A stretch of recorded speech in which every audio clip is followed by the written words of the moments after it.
If you're basically a carnivore, you can almost begin to smell the butter melting on that juicy, perfectly cooked steak the moment you begin to approach your grocery store's meat counter.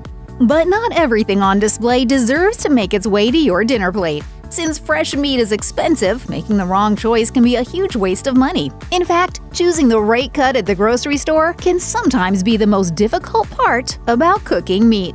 Your mission, should you choose to accept it, is to find a cut that's full of flavor and has the right balance of fat and protein to make it perfectly tender and juicy. Yet surprisingly, some of the most popular options fall short when it comes to texture and taste. So how can you choose wisely? In an exclusive interview with Mashed, a butcher who has worked at a large national grocery chain since 2013 shared some intel on which meats you should never buy at the grocery store.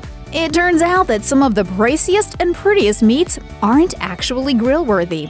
Even if it looks good and is described with adjectives like grass-fed or tender, not every meat makes the cut.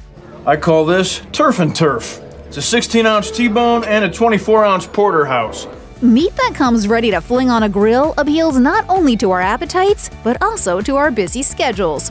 However, ready-to-cook meat is often a huge waste of money. Instead, the butcher we spoke with advises, pick out your meat option, look for something on sale, and then ask your butcher what their favorite seasoning or marinade is that they sell in the store. While marinating your meat yourself may seem like an unnecessary step, pre-marinated meat is likely over-marinated, making the meat mushy. Similarly, skip those ready-to-grill kebabs, which don't offer a very creative selection of produce. The butcher advises, I would recommend asking your butcher to cube the meat for you. If you make them yourself, you can add other options like mushrooms, pineapple, and cherry tomatoes.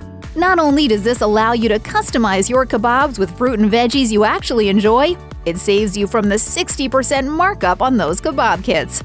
Shockingly, the butcher also advised against buying filet. He told us, I know filet is typically known as an optimal cut of meat and traditionally priced for it too, but it's pretty overrated when compared to other beef cuts. I would recommend purchasing a cut like Terrace Major, which is also a lean and tender cut, but about 1/3 of the price. Not sure you can score this cut at your supermarket? Opt for a New York strip steak instead, which has a good balance of flavor and tenderness. If you're in the market for poultry, make sure you avoid chicken labeled as water-chilled, the butcher we spoke with said, cautioning us that it absorbs some of the water which evaporates when cooking, resulting in smaller and potentially rubbery chicken. It turns out that the majority of grocery store chicken is chilled by submerging chickens into a giant vat of chlorinated water, causing the birds to absorb some excess water in the process. If you can't tell from a glance how the chicken was chilled, it was likely done in water. Most grocery stores label the poultry when it is air-chilled, so if you don't see those words, assume the chicken is water-chilled and avoid it.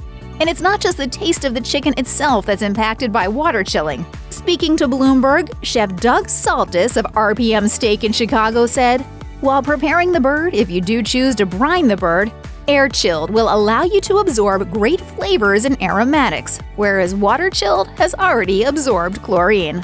Speaking of labels, the best poultry should say no antibiotics, not just the usual no added hormones, which is required by the United States Department of Agriculture anyway. And make sure to look for the USDA organic label, which means the chickens were not genetically engineered.